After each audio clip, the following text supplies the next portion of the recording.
vamos a hablar de lo que son actos proféticos, cartografía espiritual. Hice unas pequeñas modificaciones de lo que tiene en su manual, pero todo lo que voy a hablar está allí. Más bien quité porque es muy grande la enseñanza. De hecho, no sé si vamos a alcanzar a cubrirla toda, pero espero que cubramos lo más importante, ¿verdad? Vamos a hablar de lo que son demostraciones proféticas. Algunas expresiones proféticas externas, o sea, visibles, evidentes, naturales, concretas, son una proclamación de verdades espirituales que son invisibles. Y aquí les voy a mencionar algunas de ellas y vamos a ver si podemos hacer una demostración práctica de algunas de ellas. Una es el ungimiento con aceite. Quiero decirle que el ungir con aceite algo, un lugar, un área, una persona, tiene que ser bajo la estricta dirección y guianza del Espíritu Santo. El ungir con aceite no es un ritual, no es algo, inclusive el Nuevo Pacto no le habla de ungir con aceite, excepto, lo mencionamos una vez en el caso de personas que están enfermas y que dice que se les unja con aceite, pero entendemos que el aceite es el símbolo profético o la señal de la unción del Espíritu Santo. Representa la unción del Espíritu Santo, pero en determinado momento el Espíritu Santo le puede dirigir a usar el aceite para ungir determinado lugar o local como una demostración de que el Espíritu Santo está sobre ese lugar o está tomando dominio o control de ese lugar. Específicamente el día de ayer que estuvo el apóstol y profeta Ronnie Chávez con nosotros en la celebración del aniversario y la dedicación del templo, Dios trajo a través de él una palabra rema desde el trono que Dios le dijo que para nosotros venían terrenos y le dijo que era plural. Y luego vino una instrucción del cielo que nos daba 48 horas el Señor para ir y tomar posesión de los terrenos que queríamos o que Dios nos había indicado y que lo ungiéramos con aceite. Ahora, esa fue una instrucción del Señor. De pronto yo dije, voy a ir a caminar, y el Espíritu Santo me dijo, hazlo como dijo el profeta. Entonces, si el profeta dijo que era ungir con aceite, hay que ungir con aceite. Ahora, él no dijo qué, puede ser aceite de carro, aceite de cocina, aceite de bebé. Él no dijo que era aceite de oliva, dijo con aceite, ¿verdad? Y punto. Pero la instrucción fue esa. Entonces, el éxito y la victoria está en la obediencia a la palabra del profeta. Creed a sus profetas y seréis prosperados. Así es que algunos yo creo que ungieron todo el territorio, toda la ciudad, toda la colonia, yo no sé. Y sí, porque tenemos todavía hasta las 10 de la mañana, se cumplen las 48 horas.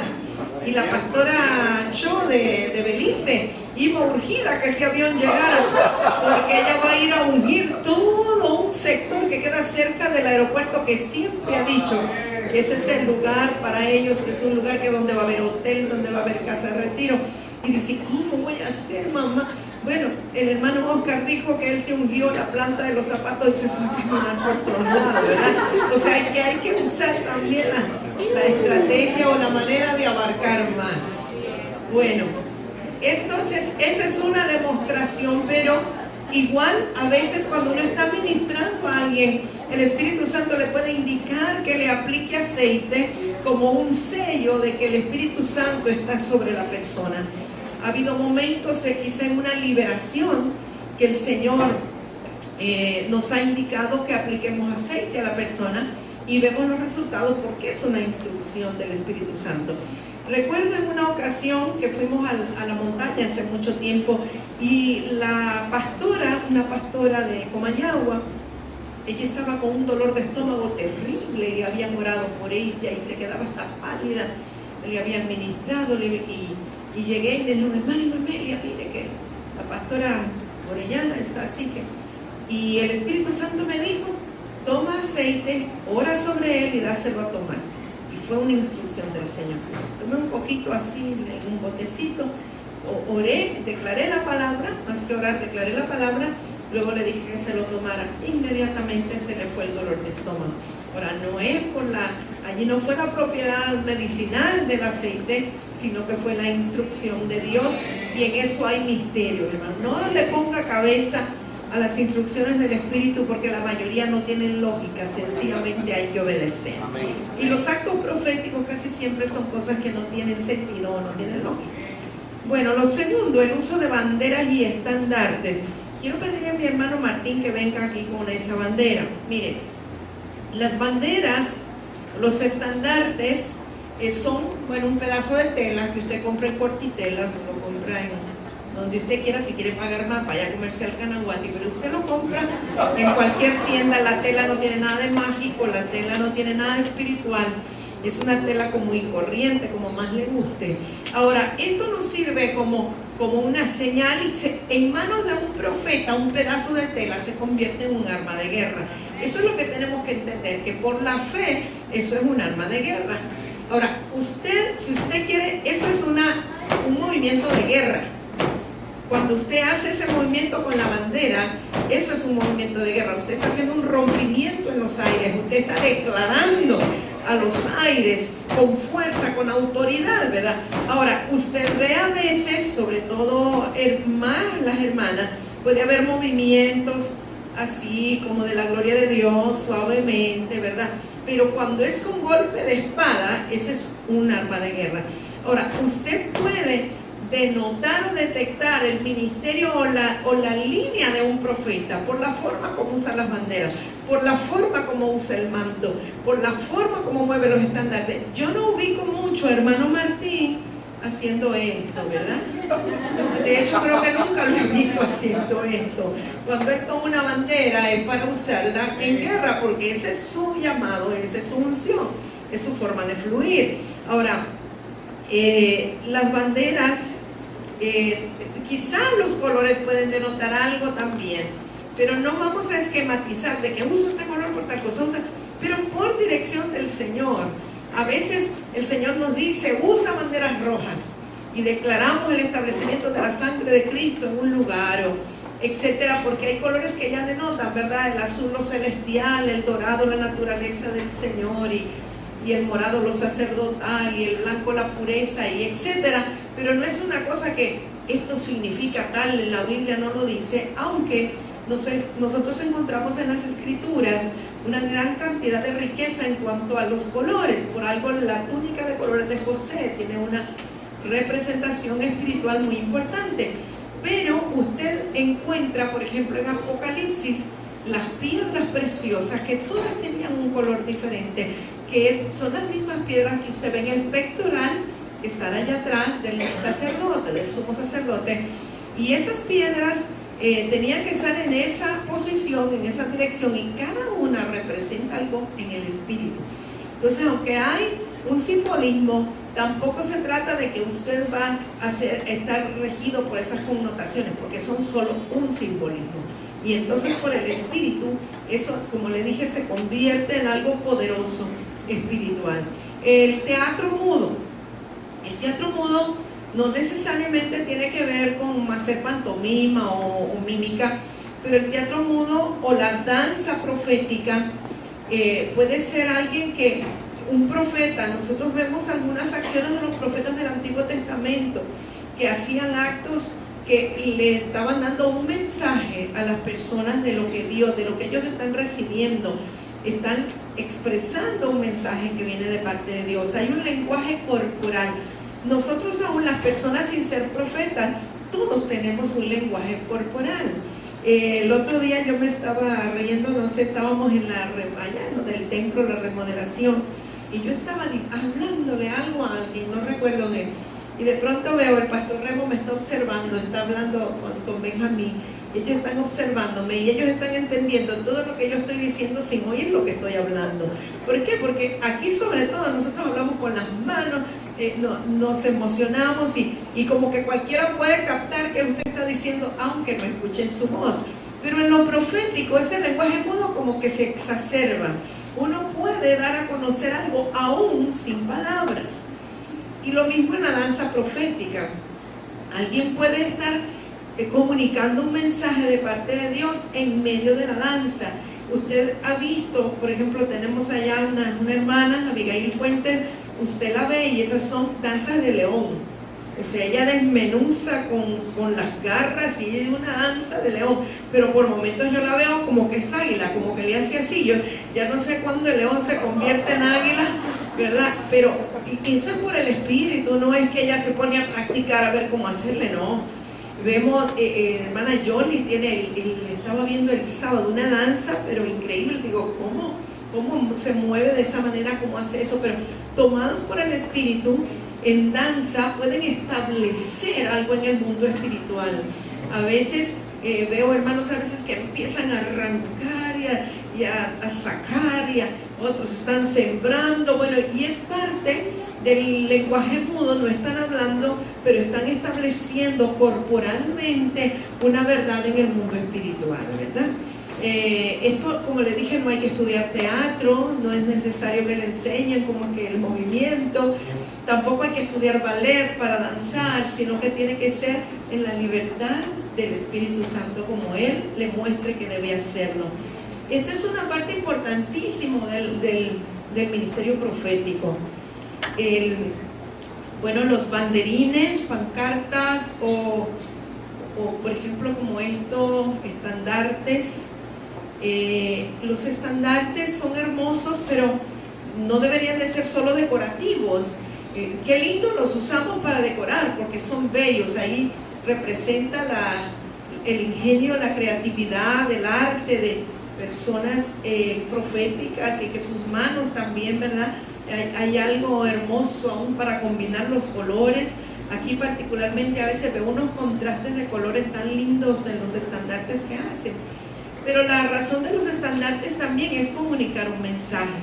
Cuando yo vengo aquí y leo, estoy parada, pero yo estoy siendo recordada que Jesucristo es el Rey de las Naciones. Estoy leyendo y voy para allá y Jesucristo y está hablando que Él es Rey y sacerdote. Entonces me está denotando en el mundo espiritual la naturaleza de Cristo resucitado. ¿Quién es Él?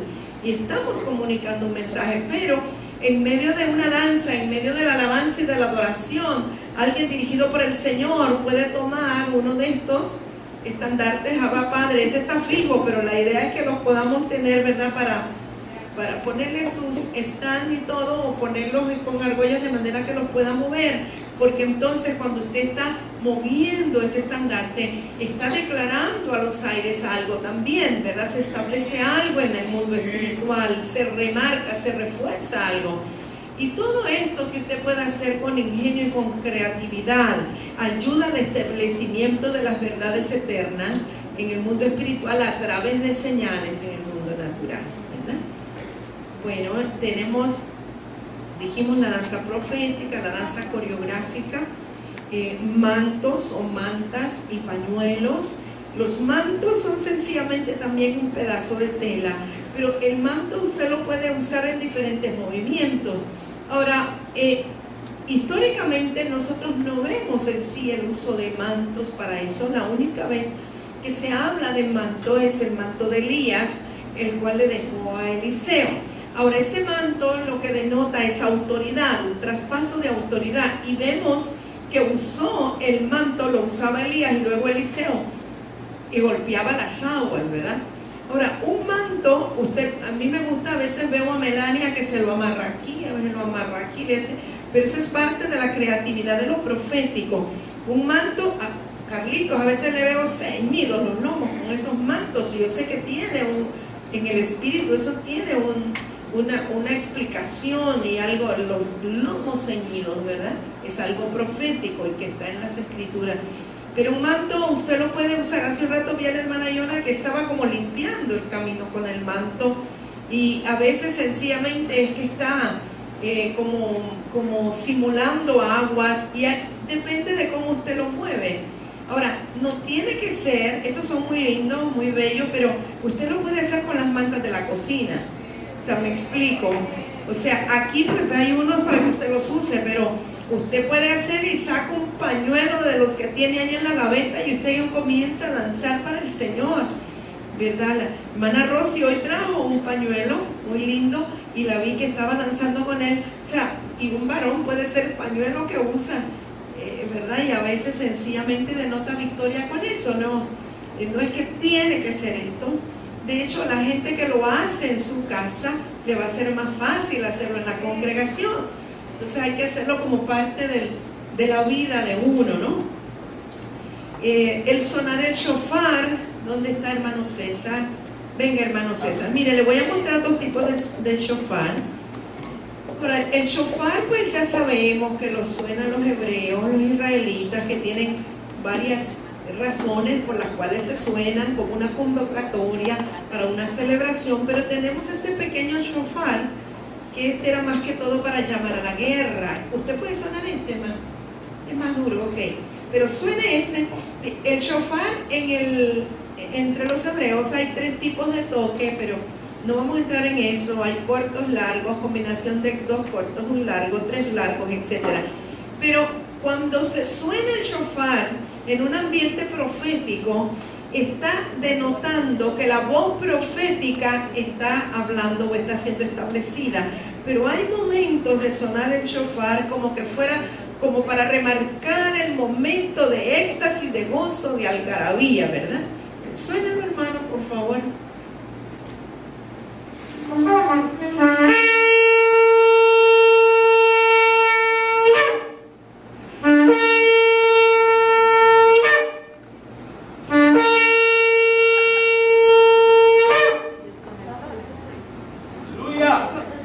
Claro, los hebreos lo hacen porque eso es parte de su enseñanza, de su cultura, de su naturaleza.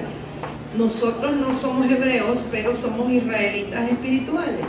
Y nosotros, si sonamos el shofar, es porque estamos estableciendo algo en el mundo espiritual, y hay algo que se estremece inclusive. Oí el otro día un apóstol diciendo que los profetas, ¿qué están haciendo? Sonando el shofar, si no son hebreos, y esto y lo otro. Pero eso se debe de hacer por la dirección del Espíritu. Se debe de hacer para denotar la voz profética. A ver, este hermano, es un poco más duro, pero esos son los del llamado a la guerra.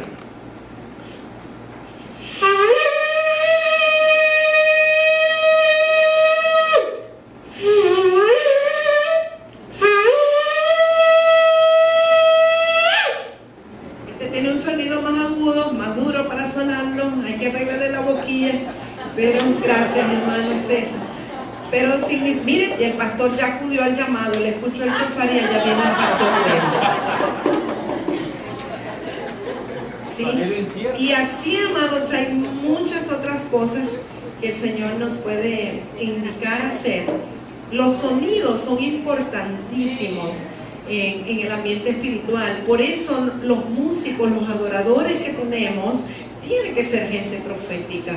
Pastor Elías, usted estaba haciendo sonido de castañuelas hoy con el teclado. Qué hermoso se oía. Yo decía, ¿quién está sonando las castañuelas? Luego me enteré que eran los sonidos del teclado, ¿verdad? Entonces hay que ser sensible aún para esos sonidos.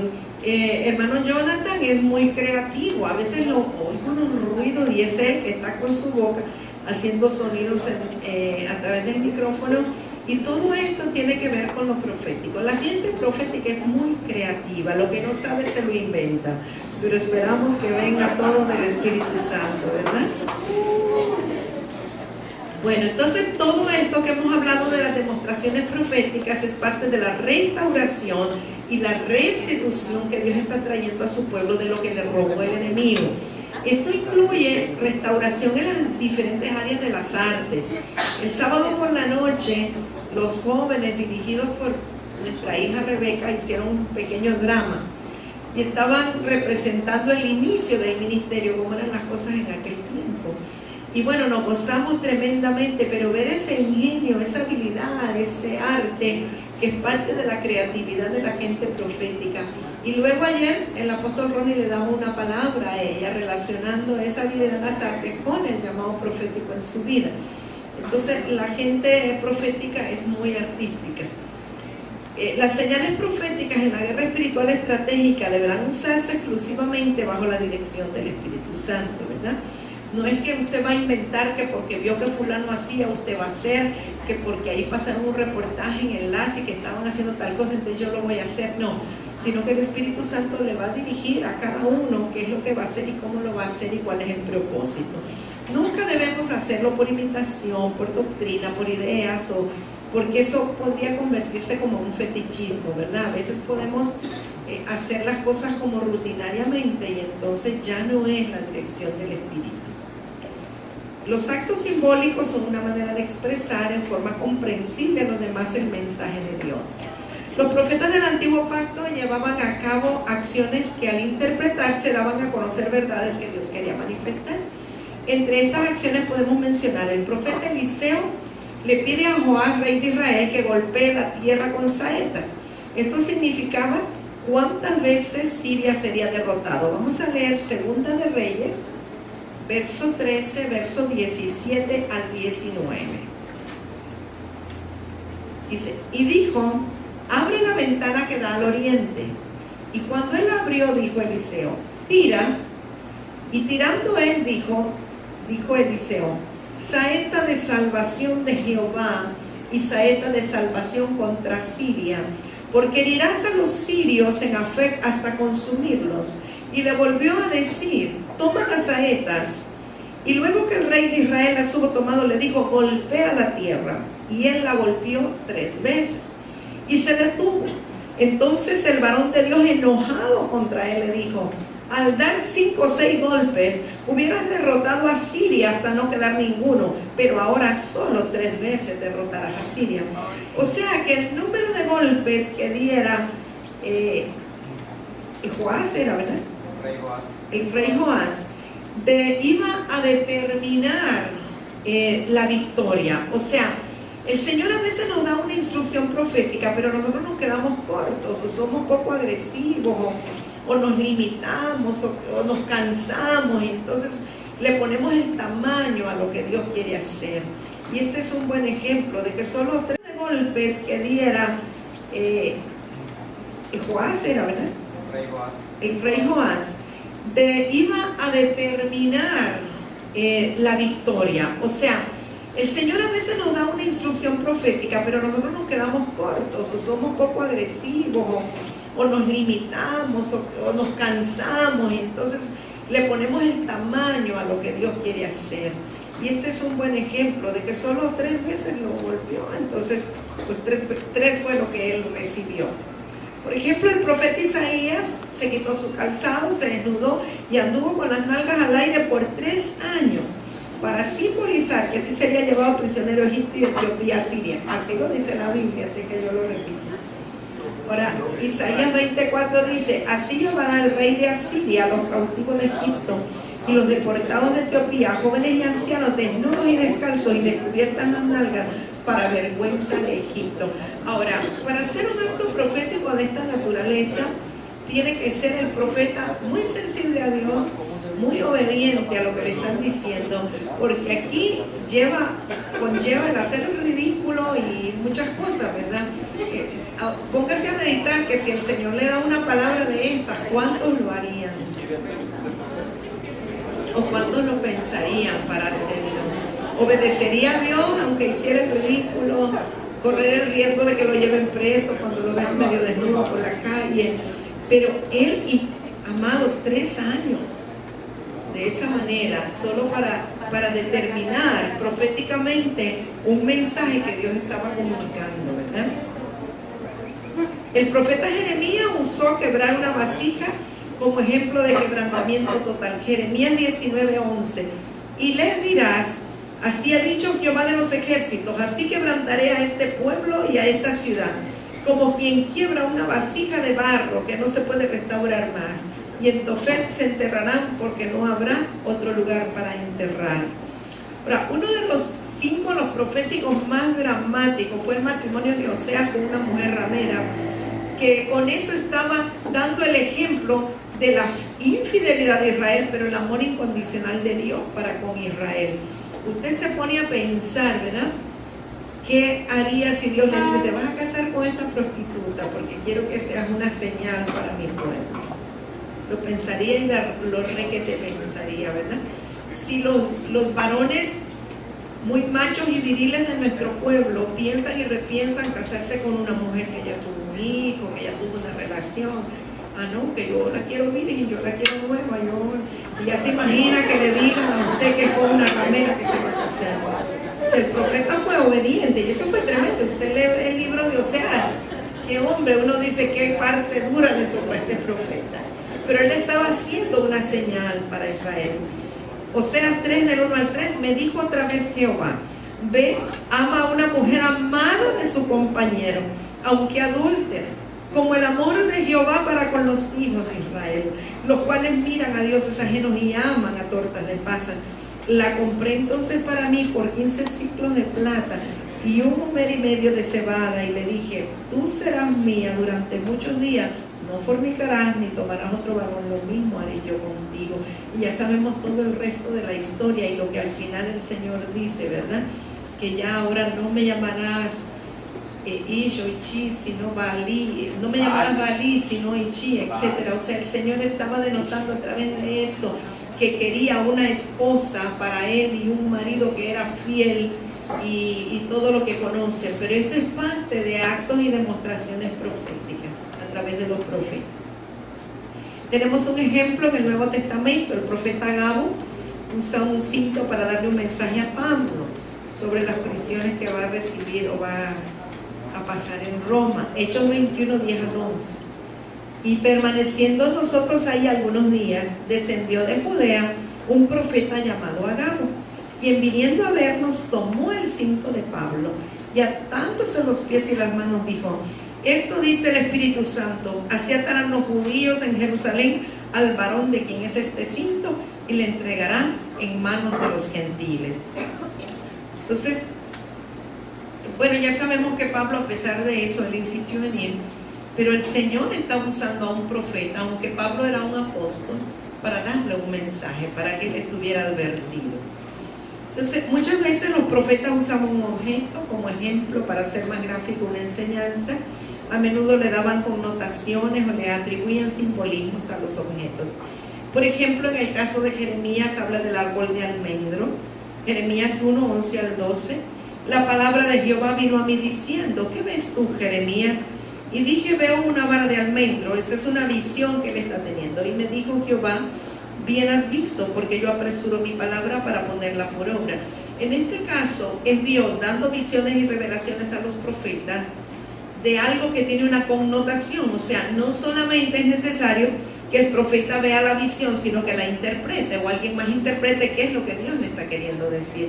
Y uno dice: pero si sería más fácil que nos diga con claridad qué es lo que quiere, ¿verdad?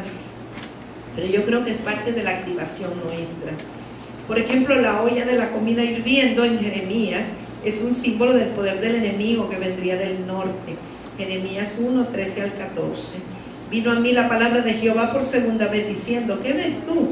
Y dije: veo una olla que hierve y su faz está hacia el norte. Me dijo Jehová: del norte se soltará el mal sobre todos los moradores de esta tierra. O sea que la visión que tuvo no era de un ejército que venía, no era del diablo con un cacho y cola, sino que lo que vio fue una olla hirviendo. Una olla que hierve. Bueno, la faja de lino, en el caso de Jeremías, que describe el castigo de la cautividad en Babilonia para Judá. Jeremías 13, del 1 al 11, está largo, pero lo vamos a leer. Así me dijo Jehová: ve y cómprate un cinto de lino y cíñelo sobre tus lomos. ¿Cuáles son los lomos, Carlitos? Cíñase el cinto ahí para que vean.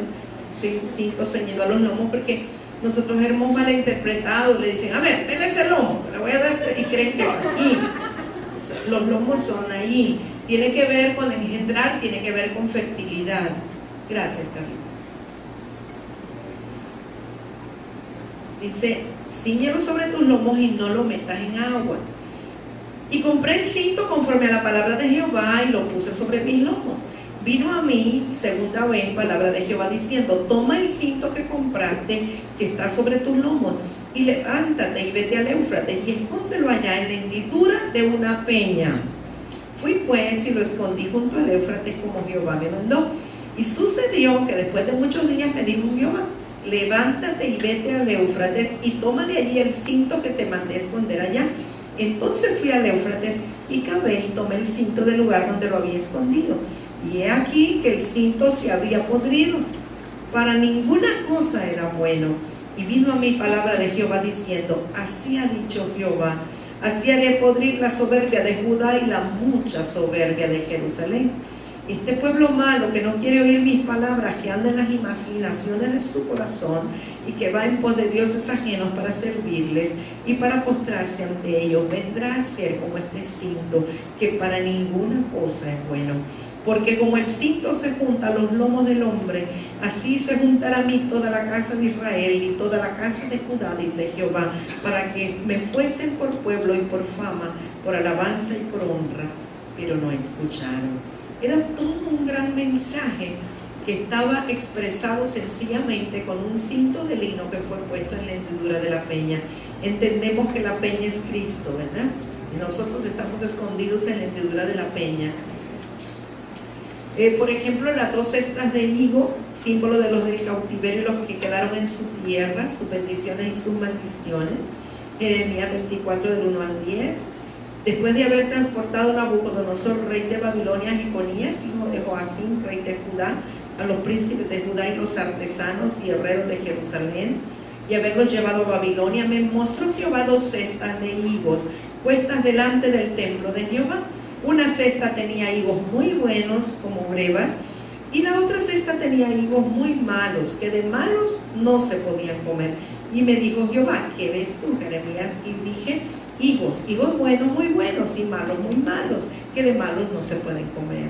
Y vino a mí palabra de Jehová diciendo, así ha dicho Jehová, Dios de Israel, como a estos higos buenos, así miraré a los transportados de Judá, a los cuales eché de este lugar a la tierra de los caldeos, para bien, porque pondré mis ojos sobre ellos para bien, y los volveré a esta tierra y los edificaré, y no los destruiré, los plantaré y no los arrancaré, y les daré corazón para que me conozcan que yo soy Jehová, y me serán por pueblo, y yo les seré a ellos por Dios, porque se volverán a mí de todo su corazón. Y como los higos malos que de malos no se pueden comer, así ha dicho Jehová, pondré a Sedequías, rey de Judá, a sus príncipes y al resto de Jerusalén que quedó en esta tierra, y a los que moran en la tierra de Egipto, y los daré por escarnio y por mal a todos los reinos de la tierra, por infamia, por ejemplo, por el refrán y por maldición a todos los lugares a donde yo los arroje, y enviaré sobre ellos espada, hambre y pestilencia, hasta que sean exterminados de la tierra que les di a ellos y a sus padres. Tremendo mensaje, y solo eran 2 cestas de higos. O sea que algo pequeño puede estarle dando un mensaje muy grande. Ahora, en la guerra espiritual estratégica se usan mucho las demostraciones que tienen que ver también con mapas, tienen que ver con actos proféticos sobre las ciudades o maquetas de las ciudades. Y vamos a ver cómo Dios le habló al profeta Ezequiel, le dio instrucciones específicas de actos proféticos que haría, que serían poderosos en el mundo espiritual referente a su nación. Usted va a leer después Ezequiel 4 del 1 al 7, porque tal vez no tendremos tiempo de ver Ezequiel porque vamos a ver otras cosas, pero a través de todo lo que Dios ordena hacer y profetizar sobre la ciudad, y esto tiene que ver con lo de Ezequiel, se desatan los juicios sobre la ciudad. Es decir, cuando uno hace un mapeo, hace una maqueta, toma una fotografía de una ciudad y uno comienza a hacer actos proféticos dirigidos por el Espíritu Santo sobre eso que representa la ciudad, usted está desatando juicios de Dios sobre la ciudad, es decir, que se establezca la verdad, que se establezca el reino, que retroceda la tiniebla. Eso quiere decir juicio. Juicio no es, o no quiere decir que viene un terremoto, ni juicios quiere decir que se va a inundar. No, juicios tiene que ver con que la verdad de Dios es establecida y lo demás se retrocede. Entonces hay un profundo simbolismo cuando dirigidos por Dios elaboramos un mapa o maqueta de nuestra ciudad, intercedemos por ella. Ahora, no debemos de excluir algo muy importante. Dios se lo ordenó al profeta, en el caso de Ezequiel. No fue algo que se le ocurrió a él, sino que tiene que ser una orden del Señor. Porque muchos, porque leyeron un libro, entonces yo voy a hacer tal cosa en la emoción y en la buena intención, pero si no es la instrucción de Dios, no va a tener el respaldo, la revelación y todo el poder, la autoridad que debe de tener. Vamos a hablar un poquito de lo que es cartografía. Primero, desde el punto de vista natural. ¿Cuántos están familiarizados con el programa de computación Google Earth? Unos pocos. ¿Y MapQuest? 1, 2, 3. Bueno, esos son programas a través de los cuales usted satelitalmente puede ver una ciudad, un lugar, su misma casa, desde un satélite van tomando y usted puede tener un acercamiento hasta que ve los detalles, ¿verdad? Bueno, esa es una forma de cartografía, solo que ya no es hecha así a mano, no son levantamientos manuales como se hacían antes, sino que ahora pues, es satelital, mucho más fácil. Pero la cartografía es una ciencia o arte. Yo no sé si los que estudian arquitectura o ingeniería civil llevan una clase que se llama cartografía, ¿sí, hermano Lino? Él no, usted sí. En Italia y en Guatemala sí, en Honduras no, ok, está bien. Entonces, puede ser una ciencia o un arte, a través de lo cual hoy tenemos mapas de nuestras ciudades, naciones y continentes. Por el buen trabajo de algunos cartógrafos tenemos hoy en un mapa sencillo la ubicación de parques, calles, avenidas, templos, etcétera, de cada ciudad. Usted puede, por ejemplo, ir a la Municipalidad de San Pedro Sula y comprar un CD con todo el levantamiento de la ciudad de San Pedro Sula, ¿verdad? En este caso son dibujados, entiendo yo, no son satelitales. Hoy día esto se realiza de manera satelital, ¿verdad? Que es lo que le acabo de decir. Ahora, eso era la cartografía naturalmente hablando, pero hay cartografía espiritual. Y entonces la cartografía espiritual consiste en ubicar dentro de un mapa los lugares que representan focos de luz o bien focos de tiniebla en una ciudad. Y esto nos ayuda a obtener un vistazo de una ciudad, nación o territorio para saber cómo realmente es, no como parece ser. Ahora, la cartografía tiene sus bases en que lo espiritual realmente se impone sobre todo lo que es natural. Marca una diferencia clara entre lo visible y lo invisible, aunque sabemos que todo lo espiritual va a producir un efecto natural. Y por eso muchos aspectos visibles del mundo que nos rodea están relacionados con fuerzas espirituales. Es decir, si en un sector hay muchos prostíbulos, usted sabe qué tipo de potestad es la que gobierna en ese lugar. Si en un lugar, en un área, en un sector, hay muchos bares o cantinas, expendios de alcohol, usted ya sabe qué potestades son las que dominan en ese lugar. Cuando uno va, por ejemplo, a la ciudad de Miami, entra al área de Hialeah, y hay un área particular donde usted empieza a ver rótulos por todos lados, se lee las manos, que son, no son psicólogos, parapsicólogos, y etcétera, etcétera. Entonces uno sabe lo que hay allí, se percibe todo lo que hay allí, ¿verdad? Quiromancia, cartomancia, lectura del tarot, se leen las cartas y usted ve los rótulos así como que nada, ¿verdad? Entonces, en torno a nuestra realidad hay áreas invisibles que tienen una relevancia aún mayor que las visibles. Entonces, la cartografía espiritual consiste en identificar y denominar los poderes espirituales que trabajan sobre una nación, una ciudad, una comunidad. Pero el propósito final, o sea, la cartografía en sí no es un fin, es un medio. Y el propósito final se cumple cuando aplicamos este conocimiento en la guerra espiritual y en la oración estratégica. Ahora, veamos las bases bíblicas para la cartografía espiritual. Moisés envió a 2 espías a reconocer la tierra prometida, lo recuerdan, ¿verdad? Números capítulo 13. Ahora, ¿qué era lo que quería Moisés? Pidió un reporte claro del territorio, cómo era su gente, cómo eran las ciudades, las fortalezas, ¿para qué? Para luego tomarlas. Él estaba buscando información para hacer un mapeo de la tierra prometida. Entonces, para elaborar su plan de ataque era necesario una investigación del lugar. Para eso mandó a los espías. Ahora, Josué, como discípulo de Moisés, como hijo espiritual, al tomar el liderato en Israel por la muerte de Moisés, él sigue los pasos para tomar la ciudad de Jericó. Y en el capítulo 2 del libro de Josué, él escoge 2 espías. Ahora, esto es interesante. Moisés manda 12, pero los únicos que le trajeron un buen reporte fueron 2. Los otros 10 trajeron el reporte natural. Quiero que veamos un poquito lo que eran los espías que mandó Moisés. 2 de ellos eran espirituales y le trajeron una cartografía espiritual o un mapeo espiritual o una visión espiritual de lo que era el lugar. Pero los otros 10 lo que le trajeron era una versión totalmente natural, lo que vieron humanamente hablando, ¿verdad? Ahora, pero cuando le toca al discípulo, al hijo espiritual, Josué, yo creo que él pensó, ¿y para qué voy a gastar pólvora en sopilote? ¿Para qué voy a mandar 12? Si solo 2 son los que traen buenas nuevas, de una vez diciendo, ¿quiénes son los 2 que me van a traer? Y mandó a 2, ¿verdad? Así que el escogedor los envió a reconocer la ciudad enemiga, traen el reporte necesario para luego atacar y desposeer a sus adversarios.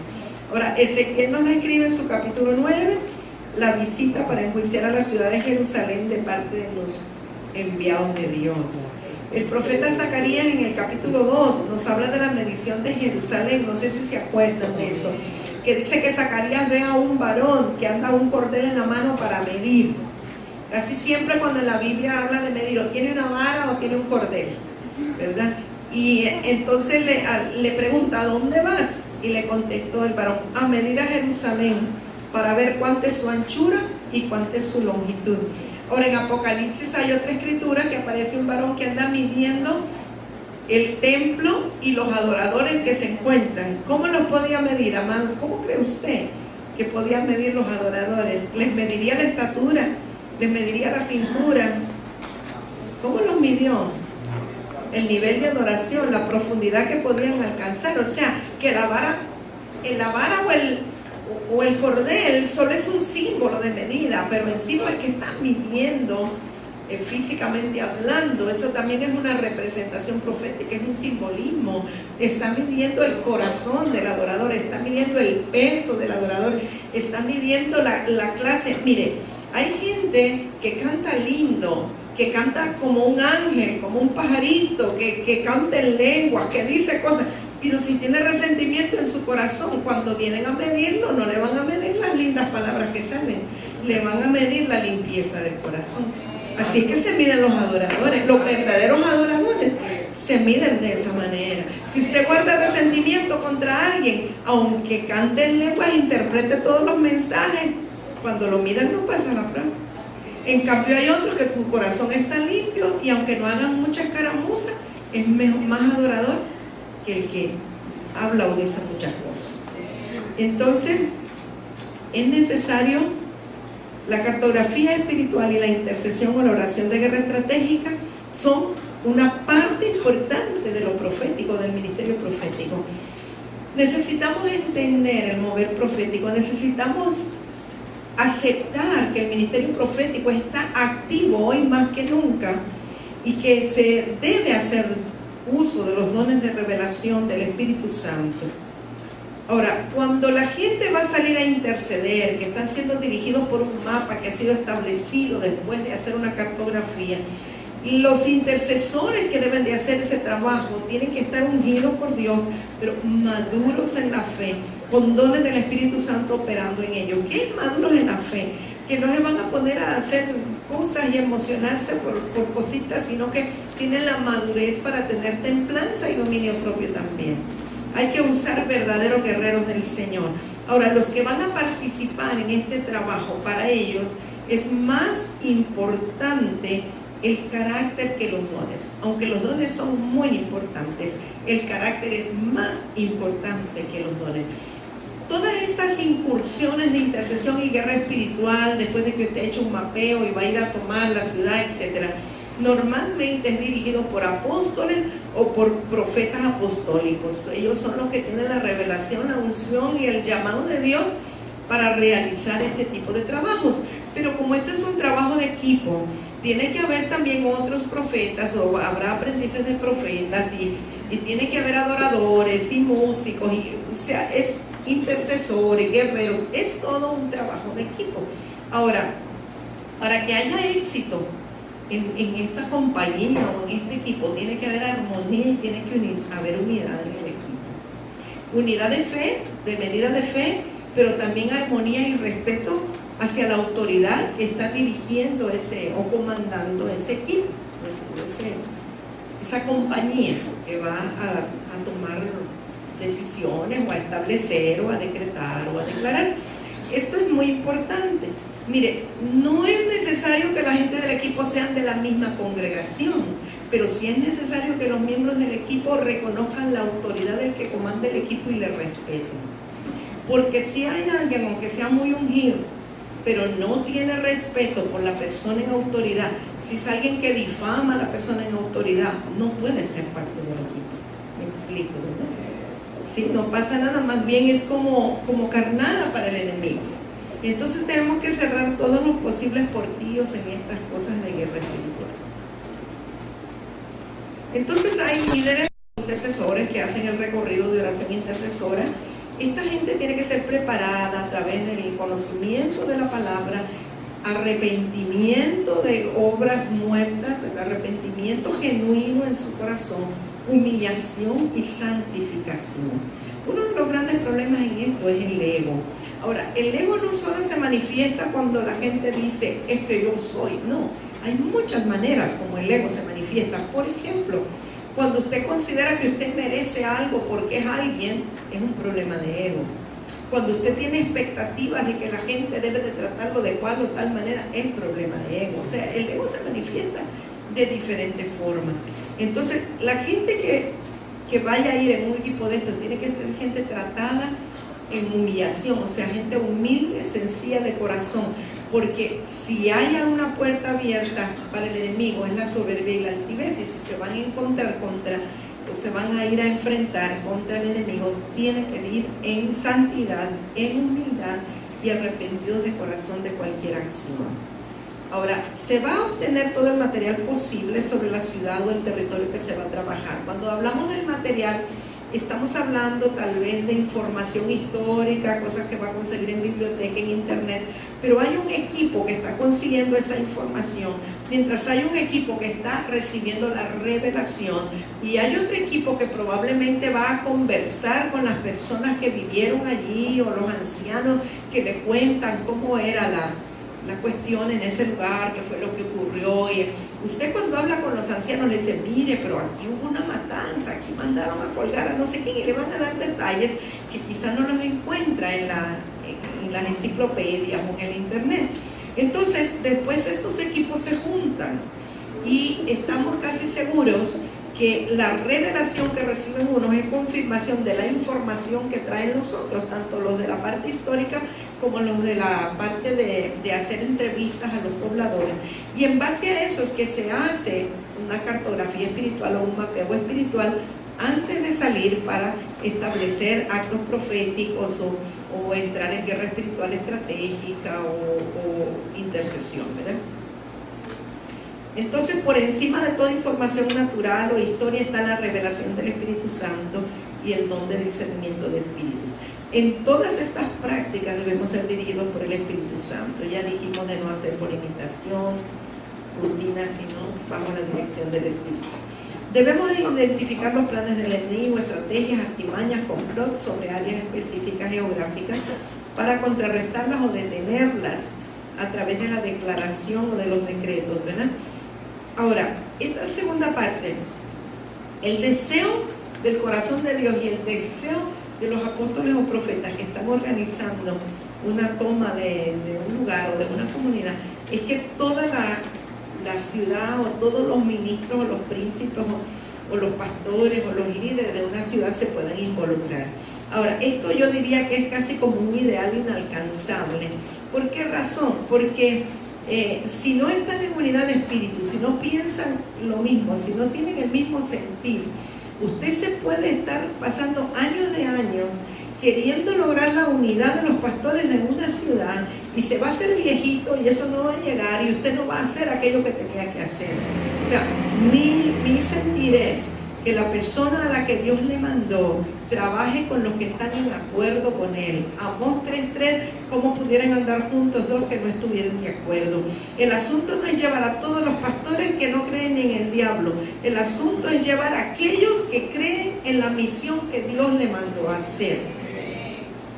Orar, ¿verdad? Que la revelación venga, salúdenme, y que puedan estar en unidad, pero no intente llevarlos a todos, que más bien van a estorbar el trabajo porque no están en la misma unidad de fe, no están en el mismo sentir, no tienen la revelación, no creen en lo que van a hacer.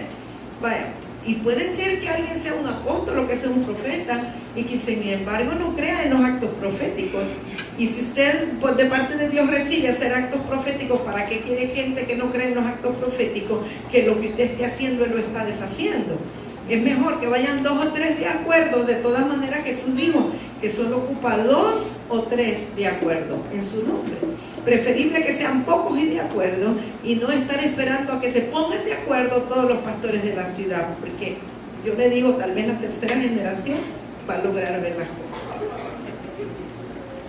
Entonces, muchas veces se usa sellar en forma gráfica un evento espiritual, que son también declaraciones proféticas mediante el establecimiento natural que tiene efecto en el mundo espiritual. Muchas veces ve que aún a través de los tiempos, cuando Dios hacía un pacto con el hombre, lo sellaba de alguna manera, ¿verdad? Siempre había un sello, un símbolo, y en algunos fue la circuncisión, otro fue el arco iris, y había una señal. Cuando hay bodas, una señal de pacto pues son los anillos, aunque yo digo no tienen que ser siempre anillos, eso es una tradición. ¿Por qué tienen que ser anillos? No lo sé. Puede ser una pulsera, una cadena, qué sé yo, lo que Dios le indique, pero sencillamente eso se convirtió en una tradición, ¿verdad? Entonces, pues todo el mundo compra anillos, hay que comprar anillos, pero no tiene que ser anillos, me explico, no es que vayan a revolver y los joyeros menos, ¿verdad? Los que venden joyas, porque lo que estamos es sellando un pacto. Eso es la idea del anillo, es un intercambio para sellar un pacto. Pero hay varias maneras como usted puede sellar un pacto, no necesariamente es eso, ¿verdad? Hay otras formas. Y entonces cuando se hacen actos proféticos normalmente se sella algo, y el hermano Oscar lo hablaba al principio, y ese sello es un establecimiento de algo. A veces Dios nos manda a sellar con una ofrenda también algo que se está haciendo, ¿verdad? Hay diferentes maneras como uno puede sellar. Lo que importa es la fe. Todo lo que usted hace con fe es nacido del Espíritu y tiene fruto. Pero si no nace de la fe, si usted lo hace porque le dicen que lo haga, pero no lo hace con fe y no lo hace con gozo, contentamiento y con revelación, no tiene ningún efecto. Las cosas se tienen que hacer con fe. De lo contrario, de nada sirve. Pues ya llegamos al final. Bueno. Y yo quisiera antes de esto, si tienen alguna pregunta, porque yo sé que este es un tema a veces controversial y quiero darles la libertad, casi nunca tienen tiempo de hacer preguntas. Así que quiero saber si tienen preguntas que con el favor de Dios les pueda yo contestar. Vamos a ver. No tienen preguntas, todo está claro, gloria a Dios. Pastor Jorge Mario lo veo con ganas de preguntar. Tan claro, sí. Bueno, tal vez una pregunta. Muchas veces se hacen actos proféticos y se utiliza lo que es cartografía espiritual. No es una observación, porque sí es importante hacer el acto, pero para darle seguimiento, ¿qué sería lo recomendable para que el acto, sabemos que el Señor puede obrar en un acto, pero también hay que darle seguimiento, ¿verdad? Casi todos los trabajos de guerra espiritual tienen una continuidad y un seguimiento, yo diría, hasta que Cristo venga, porque esto es de estar reprimiendo las tinieblas y echándolas fuera en todo tiempo. No podemos, esto es, yo digo que es como cuando uno quiere mantener un jardín, un área de jardín, ¿verdad? Y tiene que estar quitando la hierba mala y tiene que estar sacándolo, la espina, una y otra vez. A lo mejor llega un momento que la gramita verde cubre todo y ya no es necesario, pero uno tiene que ser persistente, porque no porque digo, ya lo hice, dejé chapeadito, todo quedó bonito, ya me olvidé. No, por eso es que vemos que en lugares donde hicimos actos proféticos, establecimientos o incursiones de guerra espiritual y lo abandonamos, entonces después vemos que brotan y ya nos acordamos cuando mataron a alguien aquí, allá apareció el otro, es que ya tenemos que entrar otra vez, pero no tenemos que esperar a ir a hacer las cosas cuando ya se afloró la tiniebla, sino que discernir cuándo es tiempo de ir y volver, pero siempre hay un mantenimiento, vamos a decir. Hay un acto profético primero que es como una incursión, que es como agresivo, y después tiene que haber un mantenimiento de eso. ¿Me vas a preguntar algo? No, hace un rato ya. De repente, en una oportunidad futura, podamos, no sé, incorporar actividades más pragmáticas, tangibles, experiencias, tablets, donde de repente los hermanos podamos sentarnos ahí, tirarnos al piso, hacer un mapeo Es decir, no lo digo solo por esta clase, sino en general, porque haciendo aprendemos.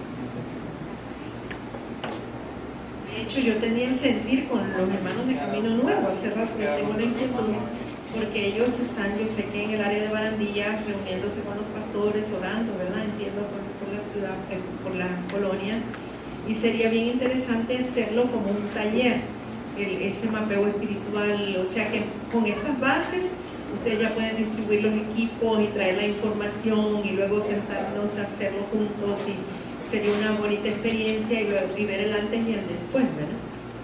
Es muy importante. Sí. Quería solo aportar algo en cuanto a lo musical. En la música o en cuanto a las notas se habla también de color. Cada nota, es decir, do, re, mi, fa, sol, la, si, tiene, pues, llamémoslo así, un color. No es que es rojo, azul, verde, sino que simplemente, así como el ojo diferencia distingue entre rojo y azul, el oído realmente puede entrenarse para distinguir entre un do o un re.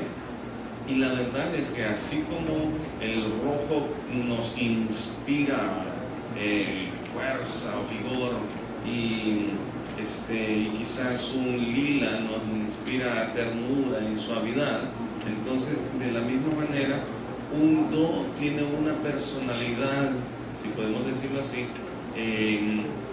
alegre, un poco, o sea, no alborotadoramente alegre, sino que es más como contento, mientras que re es como un sol de primavera. Un re es escandalosamente alegre, es chillante, de la misma manera colores, los acordes mayores o acordes menores es muy diferente. Entonces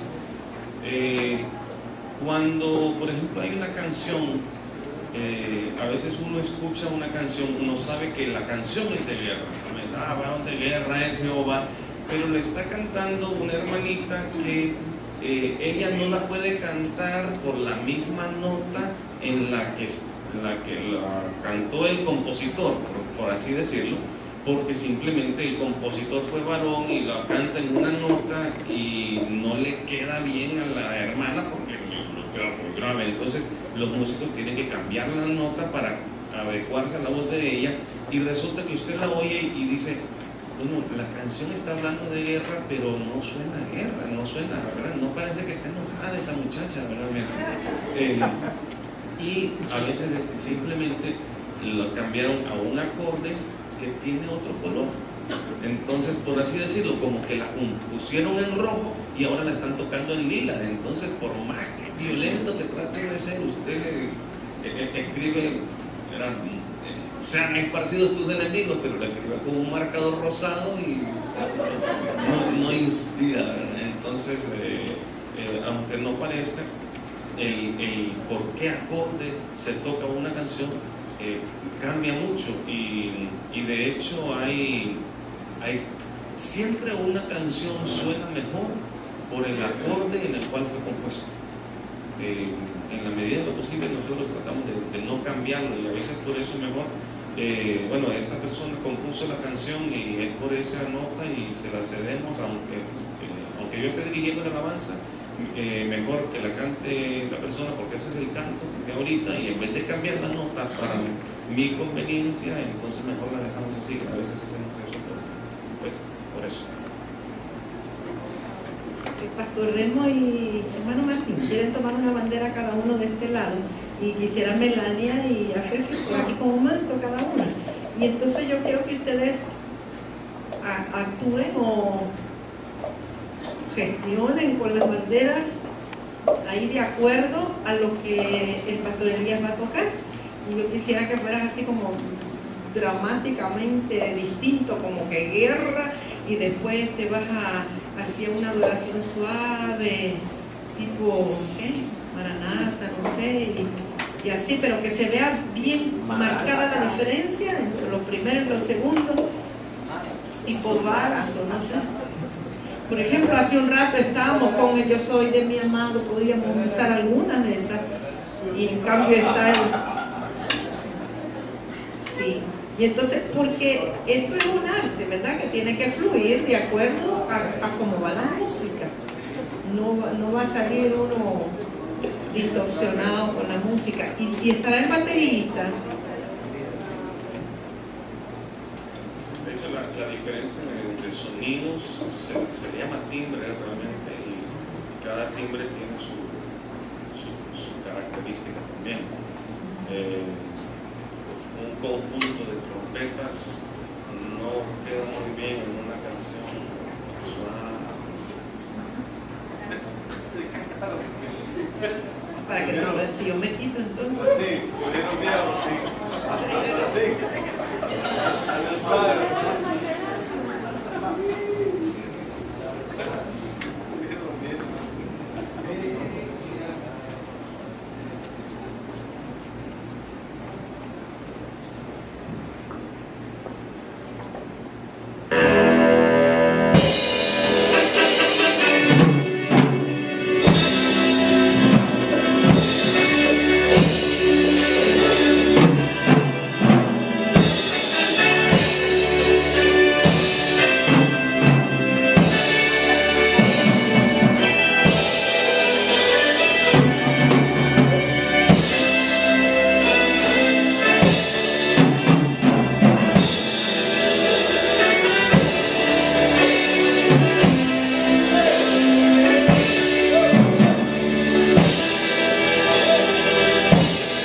Gloria a Dios, sí puedo notar la diferencia, ¿no? Y lo mismo con el pandero, y lo mismo con cualquier instrumento que usted tenga, aún con los estandartes, puede hacerse movimiento muy suave o enérgico, ¿verdad? Igual cuando usted está danzando, la danza a veces puede ser muy suave y a veces enérgica como marcha de guerra, y entonces sus movimientos o su expresión corporal es muy fuerte, ¿verdad? Sí, Pastor Reyes. Una pregunta. Bueno, hoy tuvimos una experiencia mientras fuimos a tomar un territorio, el lugar opresivo, feo, un altar. Bueno, los que fueron con nosotros lo pudieron percibir, pero la presencia de Dios estaba ahí.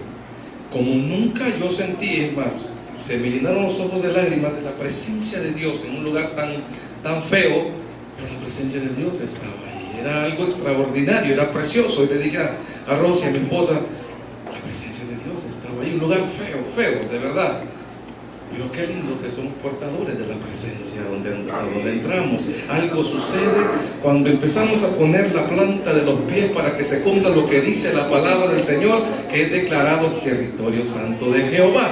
Aunque sea un lugar feo, podemos conseguir cosas extraordinarias con ir y cumplir lo que el profeta dijo. Amén, bendito Dios por eso. Y una pregunta, Normalmente, y los pastores que estamos aquí, sé que hemos tenido la experiencia, siempre viene un hermanito o una hermanita que le dice: fíjese, pastor, que el Señor me mandó a hacer algo.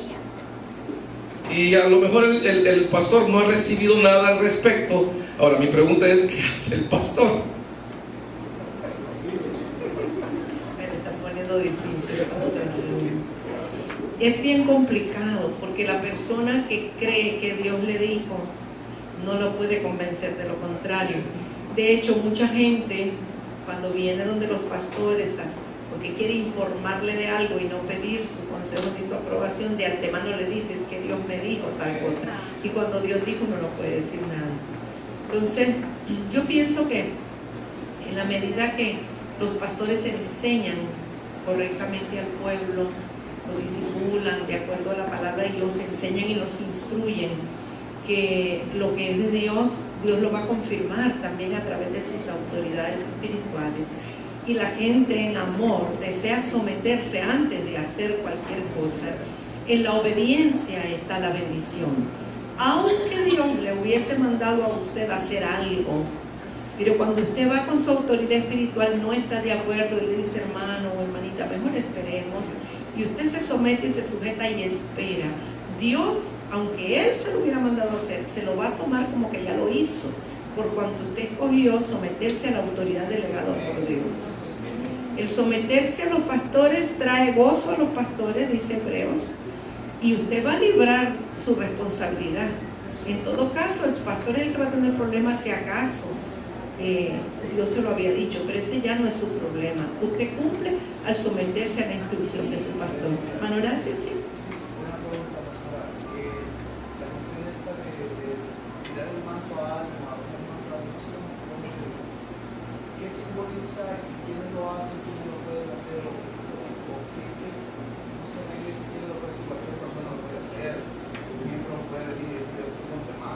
No, los que son profetas establecidos, como lo fue Elías, por dirección del Espíritu Santo, pueden tirar el manto a alguien como una representación o un simbolismo de que esa persona tiene un llamamiento profético y que va a ser iniciado en el proceso, como fue Eliseo. Ahora, no es que cualquiera le tira el manto a cualquiera, no es así, y tiene que ser por la dirección del Señor, pero bajo una responsabilidad de lo que eso representa. Ahora, hay problema, por ejemplo, si el pastor invitó a un profeta a su iglesia y vino el profeta y le lanzó el manto a alguien, como dando a entender que esa persona tiene un llamado profético, pero el pastor de la congregación sabe que esa persona es una Jezabel. Entonces, no es que porque le tiraron el manto, esa persona tiene que pasar por un proceso de purificación, de limpieza, de sujeción, de obediencia, porque no cabe duda que puede tener los dones. O sea, un profeta ve en la persona los dones que tiene, no necesariamente está viendo el carácter, está viendo los dones. Pero el pastor que brega con ella todos los días es el que conoce el carácter, ¿verdad? El que llegó de visita, vio los dones y dijo y declaró. El pastor se queda con la situación de cómo va a manejar eso en la congregación, ¿verdad? Entonces es delicado. Y lo que decía el pastor Remo al inicio, de que en un lugar muy opresivo la presencia de Dios estaba, eso es como cuando usted va a un lugar y hay alguien inconverso o alguien que se ve que tiene pecado hasta los pelos, ¿verdad? Pero que usted percibe la presencia de Dios en esa persona. Es decir, que es una persona que aunque esté ahorita en pecado, usted sabe que es alguien con un llamado de Dios. Está percibiendo la presencia de Dios en medio de la tiniebla. Usted puede percibir las dos cosas.